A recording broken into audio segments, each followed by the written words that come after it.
7, as it is appointed unto men once to die, after this the judgment. Lahat po tayo ay haharap. Iisang beses lamang tayong mamamatay. Pero pagkatapos nito ay paghuhukom ng ating Panginoon na dakilang tagapagligtas. Pero sabi ko sa Biblia, life is like a vapor that appears a little time and vanishes away. Hindi natin alam kung kailan.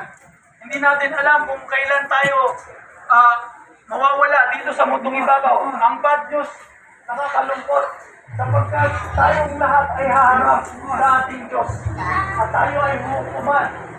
At ang bad news din po, ang lahat ay may kaparusahan sa lahat ng ating ginagawa. Masama na ating ginagawa, ang ating puso, sabi po sa Revelation 21 verse 8, but the fearful, unbelieving, abominable, whoremongers, sorcerers, and all liars shall have their part in the lake which burneth with fire and brimstone, which is the second death. Huwag po kayong mag-alala. Ibabahagi ko po ang mabuti at magandang balita. Pero ang masama po, ang tao ay likas na masama.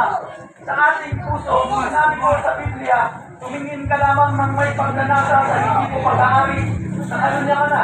Tumingin ka lamang sa isang babae na may pagnanasa, lalo na kung ito ay hindi mo asawa. Nangalunya ka na. Ikaw ay nagkasala na sa ating Panginoon. Sabi rin sa Biblia na lahat ng tao ay nakapatay na. Hindi man tayo nakapatay. Sapagkat sa ating isip, minsan gusto natin gumanti. Sabi ng Panginoon, huwag kang gaganti. Sa akin na lang ang pag-iiganti. Sabi ng Panginoong Jesus, magalit ka lamang sa iyong kapwa nang walang habas at hindi magpatawad, ikaw ay nakapatay na. Marami ako niyan. Sabi po ng Biblia, lahat ay makasalanan. Ibigay mo yan sa ano? Sabi po sa Romans 3, Bigay mo sa tatay mo. for all Tatay mo. sin, Nanay mo. Tatay mo. of the glory of God. Ang lahat ay nagkasala at walang sino man ang karapat-dapat sa paningin ng Diyos. Lahat po ng tao sa ating puso, tayo ay nagkaroon ng kasalanan. Hindi po ito nagtatago sa ating dakilang Diyos. Kaya po sinabi sa Biblia na lahat ng masama at mabuti ay nakikita ng Diyos. Sinabi po doon na ang lahat ay mayroong consequences. Ano po ang consequences? Ito po ay ang ikalawang kamatayan sa impyerno. Sabi po sa Revelation 20 verse 15, whosoever was not found in the book of life will be cast into the lake of fire. Naglalawang apoy ng impyerno. Ang impyerno ay apoy na hindi namamatay. Ang uod dito ay hindi namamatay. Hindi po totoo na ang kaluluwa mo ay magpagkagala-gala. Sapagkat ito po ay direktang haharap sa mga pangyarihang Diyos. Ito ay itatapon sa lawa ng apoy at impyerno. Ito po ay nakakalungkot sapagkat hindi po alam ito ng nakararami. Pero may good news po. Ang good news po, mahal ka ng Diyos. Sabi sa Biblia, na dahil sa pagmamahal ng Diyos sa sanlibutan, ibinigay niya ang kanyang nag-iisa at tugtong na anak na si Jesu Cristo at ang sino mga mananampalataya ay hindi na mapapahamak pagkas ay magkakaroon ng buhay na walang hanggan. Alam niyo po, ang kapahamangan, hindi po ito sa apiring lamang na tayo ay nagugutom, naiinitan, nananamigan, nagkakasakit, nagkukulang, nagkakanser, kapulsa. Hindi po yun ang perishing na sinasabi sa Biblia. Ang perishing po ay hindi alam ng isang tao na siya ay pupunta ng impyerno sapagkat walang sinuman na sarawing sa kanbalatian. Pero huwag kalala, ang ating kakilang Diyos, ating Panginoong Jesus, siya ay nagkatawang tao, siya ay pinanganak sa samsaman, na ang samsaman ay napakabuhi at napakahirap na lugar.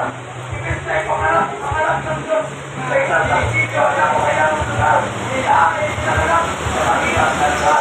Upang tayong lahat ay makapanalangin at kumakainin ng tawad. Ang sinabi ng Biblia, whosoever shall call upon the name of the Lord shall be saved. Ang nalilungkot natin ay katutukuhan. Hindi na po kailangan palitan ng ating kalawang lupa. Sapagkat ang ikalawang buhay ko ay dapat na hindi ikalawang kamatayan. Kapag tinanggap mo sa iyong puso ang ating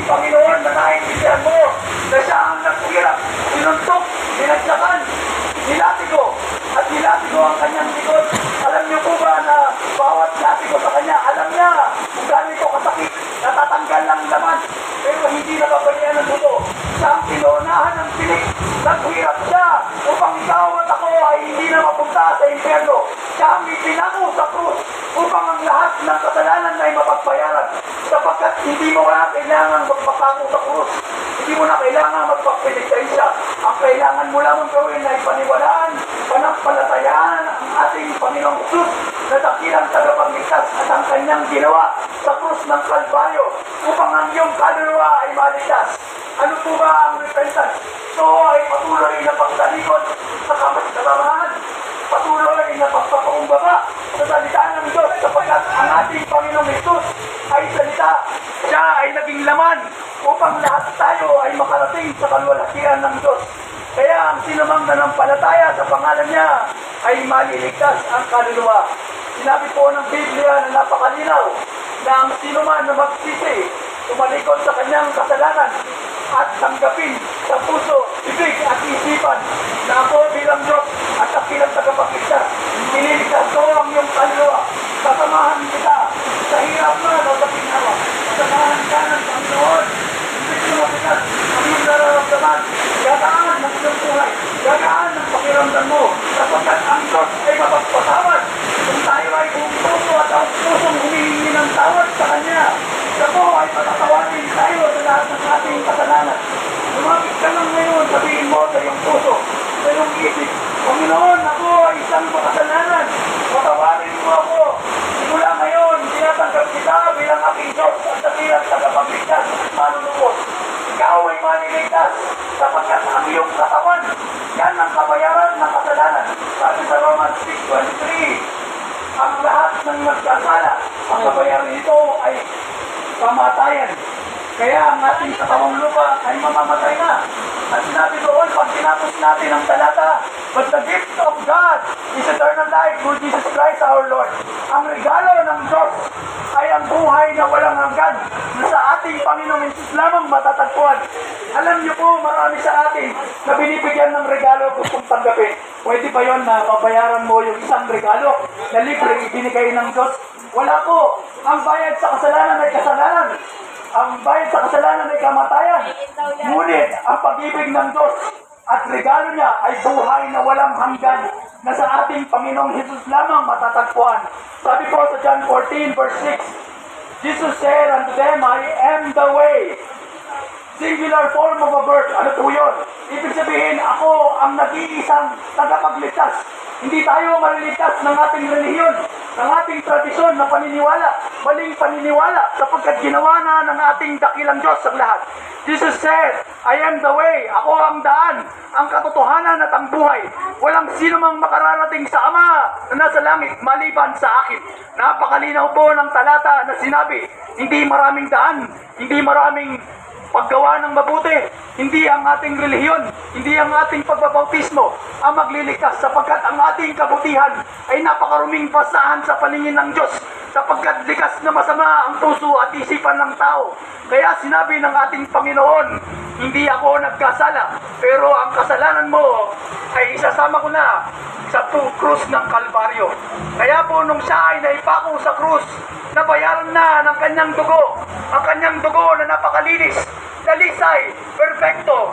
Siya lamang po ang dakilang tagapagligtas at mananubos. Kapag hindi ka nanampalataya ngayon, kailan pa? Aantayin mo ba ang bukas na sa kanyang pagbabalik? Siya ay magiging isang hukom. At dahil siya ang kanyang pagbabalik, siya ay isang hukom. Lahat ng masasama at hindi naniwala sa pangalan ni Jesus ay mapupunta sa apoy ng impyerno. Nakakatakot po ang impyerno, hindi po ako nananakot. Ito po ay katotohanan na dapat po ninyong malaman, na dapat pong malaman ng bawat isa. Ang ating Panginoong Jesus lamang ang dakilang tagapagligtas at manunubos. Wala na pong ibang paraan upang gumaan ang iyong buhay sa ngayon, kundi magpakumbaba sa kanyang salita at sa kanyang pangalan. Nung tayo ay nagpakumbaba at humingi ng tawad sa kanya, tayo ay nagpapatawarin sapagkat ang Panginoon ay mapagpatawad. If we confess our sins, He is faithful and just to forgive us our sins and to cleanse us from all our unrighteousness. Lahat ng tao ay unrighteous, pero Dahil sa kanyang dugo, tayo ay kinalugdan ng Ama. Sa tuwing makikita niya ang isang makasalanan na kagaya mo at ako, ang nakikita niya ay ang kaluwalhatian ng kanyang anak, sapagkat ang kanyang salita ay nanatili sa ating puso. Basahin niyo lamang po ang babasahin na naibigay sa inyo. At kung meron kayong pagkakataon, pumunta kayo sa isang tahimik na lugar, manalangin kayo. Panginoon, ako ay isang makasalanan. Patawarin mo ako. Ayokong mapunta sa impyerno. Ayokong mapunta ang aking mga anak, ang aking mga pamangkin, ang aking mga kamag-anak, ang aking mga kaibigan, at ang aking mga kamahal sa buhay sa impyerno. Sapagkat ang impyerno ay totoo. Ipanalangin mo, sinabi po sa Acts 16 verse 31, nung si Apostol Pablo ay nakakulong, sinabi sa kanya, Sirs, paano ba kami maliligtas? Ang sinabi doon ng Apostol Pablo, believe on the Lord Jesus Christ, and thou shalt be saved and thine house. Maniwala ka at manampalataya sa ating Panginoong Hesus. Ikaw nga ay maliligtas at ang iyong sambahayan. Salamat po sa inyong pakikinig. Nawa ay pagpalain kayo ng Panginoon at nawa ay pahabain pa niya ang inyong buhay upang kayo ay makapakinig pa muli ng salita ng Diyos.